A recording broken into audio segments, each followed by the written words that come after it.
નમસ્કાર મિત્રો, સ્વાગત છે તમારું આપણી આ યુટ્યુબ ચેનલમાં જેનું નામ છે ગુજરાતી જીકેની જમાવટ. તો કેન્દ્ર સરકારના 50 લાખ કરતાં વધારે કર્મચારીઓ અને 65 લાખ કરતાં વધારે પેન્શનર્સોને મળીને કુલ 1,15,00,000 કર્મચારીઓ માટે ગત 16 જાન્યુઆરીએ કેન્દ્ર સરકારની મળેલી કેબિનેટ બેઠકમાં 8મા પગાર પંચના ગઠનને જે છે તે મિત્રો મંજૂરીની મહોર વાગી ગઈ છે. પરંતુ સવાલ એ છે કે મિત્રો હવે આજે પગાર પંચની જે કમિટીની જે રચના કરવાની છે, જેમાં એક અધ્યક્ષ અને 2 સભ્યોની જે નિમણૂક થવાની છે, આ સભ્યો અંશતઃ નિવૃત્ત અમલદાર એટલે કે ન્યાયાધીશ અથવા તો IAS ઓફિસરો જે છે તેની બનેલી કમિટી બનાવવામાં આવશે. અને ક્યાંક ને ક્યાંક આ કમિટી દ્વારા જે છે તે મિત્રો આગામી 1 થી 1.5 વર્ષની અંદર પોતાનો રિપોર્ટ સરકારને સુપ્રત કરવામાં આવશે. તો આજના વિડીયોમાં આપણે વિગતવાર જાણીએ કે 8મું પગાર પંચ જે છે તે મિત્રો ક્યારે લાગુ થશે અને સરકારી કર્મચારીઓએ પોતાનો પગાર વધારવા માટે કેન્દ્ર સરકારના કર્મચારી પેન્શનર્સે હજુ કેટલા વર્ષની રાહ જોવી પડશે તેને લઈને વિડીયોમાં વિગતવાર ચર્ચા કરીશું. તો વિડીયોના અંત સુધી આપ બન્યા રહો અને જો ચેનલમાં નવા હોવ તો અમારી ચેનલને તમે લાઇક શેર સબસ્ક્રાઇબ કરવાનું ભૂલશો નહીં, જેથી કરીને ચેનલ પર આ મૂકવામાં આવતા આવા સરકારી કર્મચારી પેન્શનર્સ વગેરેને લગતા ન્યૂઝ તમને સરળતાથી ચેનલના માધ્યમથી ઉપલબ્ધ થઈ જાય. તો મિત્રો નવું પગાર પંચની રચના જે છે તે મિત્રો ટૂંક સમયમાં સરકાર દ્વારા કરવામાં આવનાર છે.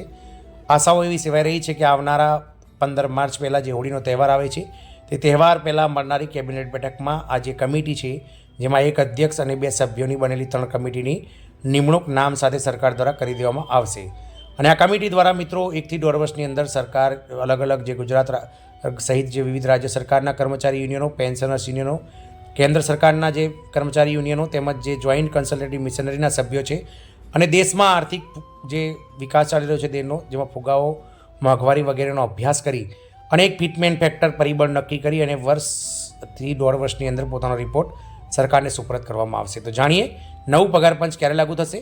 તો સંભવતઃ મિત્રો આ કમિટી માર્ચ મહિનામાં રજૂ થશે, તો તેનો રિપોર્ટ આવતા ઓક્ટોબર 2027 આવી જશે. એટલે કે 1.5 વર્ષની અંદર જો કમિટી પોતાનો રિપોર્ટ સુપરત કરશે સરકારને, તો ઓક્ટોબર 2026માં જે છે તે મિત્રો આ રિપોર્ટ સરકારને જે છે તે આ કમિટી દ્વારા આપવામાં આવશે. ત્યારબાદ સરકાર 1 થી 2 મહિનાનો સમયગાળો આ રિપોર્ટને જે છે તે મિત્રો અભ્યાસ કરી અને જે સમિતિ દ્વારા જે નિર્ણય લેવામાં આવે છે તેને કેબિનેટ બેઠક કરી અને તેનો આખરી ઓપ આપવામાં આવશે.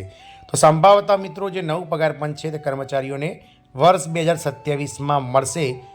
આથી સરકારી કર્મચારીઓને હજુ પણ મિત્રો પગાર વધારાને લઈ અને પેન્શન વધારાને લઈ અને કર્મચારી પેન્શનનો સહિત 2 વર્ષથી વધુની રાહ જોવી પડશે. કેન્દ્ર સરકારે 8મા પગાર પંચને મંજૂરી આપી દીધી છે. 16મી જાન્યુઆરીના રોજ જ કેન્દ્રીય મંત્રી અશ્વિની વૈષ્ણવે દેશભરના કરોડો કર્મચારીઓને પેન્શનર્સોને પગાર વધારાઓ કરવા માટે એક મહત્વપૂર્ણ સાધન એવું 8મા પગાર પંચની મંજૂરી અંગે ખુશખબર આપી હતી. નવા વર્ષમાં 1 કરોડથી વધુ સેવારત અને નિવૃત્ત કેન્દ્રીય કર્મચારીઓ તેમજ રાજ્ય કર્મચારીઓ માટે આ સૌથી મોટા સારા સમાચાર છે.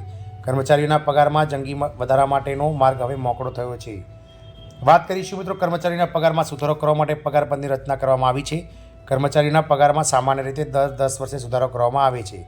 આઝાદી પછી દેશમાં અત્યાર સુધીમાં 7 પગાર પંચો લાગુ કરી દેવામાં આવ્યા છે. દર વખતે સરકારે પગાર પંચમાં પગાર અને પેન્શનમાં સુધારો કરીને કર્મચારીઓને સારા સમાચાર આપ્યા છે. જ્યારે હવે 31 ડિસેમ્બર 2025ના રોજ 7મું પગાર પંચ પૂર્ણ થઈ અને 8મું પગાર પંચ લાગુ થવા જઈ રહ્યું છે, ત્યારે કેન્દ્ર સરકાર દ્વારા 8મા પગાર પંચને હવે મંજૂરી આપી દેવામાં આવી છે. પરંતુ તેની રચના અંગેની પ્રક્રિયા હજુ પણ ચાલુ છે. પગાર પંચમાં એક અધ્યક્ષ અને 2 સભ્યોની નિમણૂક કરવામાં આવશે. આ પછી કમિશન તેની ગણતરીઓ કર્યા પછી એક અહેવાલ તૈયાર કરશે અને તેને કેન્દ્ર સરકારને સુપરત કરશે. કેન્દ્ર સરકાર આ અહેવાલની સમીક્ષા કરશે અને પોતાના વિવેક બુદ્ધિ મુજબ કર્મચારીઓના પગાર અને ભથ્થામાં સુધારો કરશે. 8મા પગાર પંચમાં જે છે તે કેટલો પગાર વધારો થશે, તો 7મા પગાર પંચમાં ફિટમેન્ટ ફેક્ટરના આધારે આ પગાર સુધારો કરવામાં આવ્યો હતો. તેવી જ રીતે 8મા પગાર પંચમાં પણ ફિટમેન્ટ ફેક્ટર મહત્વપૂર્ણ રહેશે.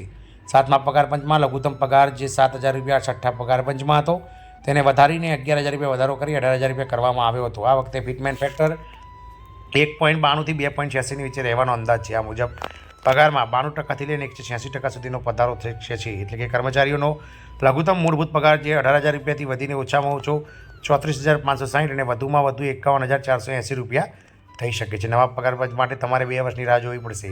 તો કેન્દ્ર સરકાર દ્વારા નવા પગાર પંચના અમલીકરણ પછી રાજ્ય સરકારો તેમના બજેટ અનુસાર નવા પગાર પંચોનો અમલ કરે છે. બિહાર સરકારે 1 એપ્રિલ 2017ના રોજ 7મું પગાર પંચ લાગુ કર્યું હતું. સામાન્ય રીતે દર 10 વર્ષે એક નવું પગાર પંચ લાગુ કરવામાં આવે છે. આવી સ્થિતિમાં બિહારના રાજ્ય સરકારના કર્મચારીઓને 8મા પગાર પંચમાં ઓછામાં ઓછા 2 વર્ષની રાહ જોવી પડશે. કેન્દ્ર પછી રાજ્યનો ક્રમાંક.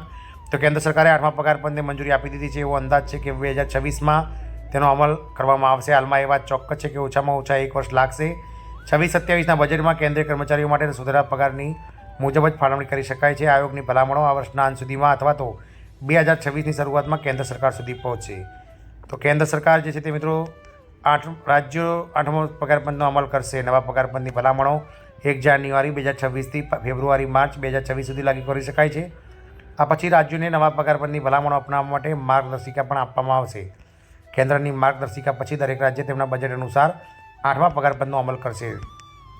વાત કરીશું કેન્દ્ર સરકારના 1 વર્ષ પછી 7મું પગાર પંચ લાગુ થયું હતું. કેન્દ્ર સરકારના 1 વર્ષ પછી ગત વખતે બિહારમાં 7મું પગાર પંચ લાગુ કરવામાં આવ્યું હતું. કેન્દ્રમાં 2016માં 1 જાન્યુઆરી 2016થી 7મું પગાર પંચ લાગુ કરવામાં આવ્યું હતું. તે જ સમયે નવા પગાર પંચનો અમલ બિહારમાં 1 એપ્રિલ 2017ના રોજ થયો હતો. અહીં પણ કેન્દ્રની જેમ પગાર વધારવામાં આવ્યો હતો. કેન્દ્રની જેમ જ ફિટમેન્ટ ફેક્ટરમાં 2.57 ગણો વધારો કરવામાં આવ્યો હતો, જેના કારણે લઘુત્તમ પગાર જે 7,000 રૂપિયા છઠ્ઠા પગાર પંચમાં હતો તે વધીને 18,000 રૂપિયા નજીક પહોંચી ગયો હતો. કેન્દ્ર સરકારના 1 વર્ષ પછી 7મું પગાર પંચ લાગુ થયું હતું. જો આપણે આ આધારે જોઈએ તો કેન્દ્ર સરકાર 2026માં નવું પગાર પંચ એટલે કે 8મા પગાર પંચનો અમલ કરશે, કારણ કે કેન્દ્રમાં 7મું પગાર પંચ 2016માં લાગુ કરવામાં આવ્યું હતું અને તે 10મા વર્ષમાં પૂર્ણ થશે, એટલે કે 1 જાન્યુઆરી 2026થી 8મું પગાર પંચ લાગુ કરવામાં આવશે. તે રીતે બિહારમાં મિત્રો 2027માં જ્યારે 7મું પગાર પંચ લાગુ થયું હતું ત્યારે તેમાં લાગુ કરવાને લઈને 8મા પગાર પંચ 2027માં લાગુ થશે. જય હિન્દ, અસ્તુ.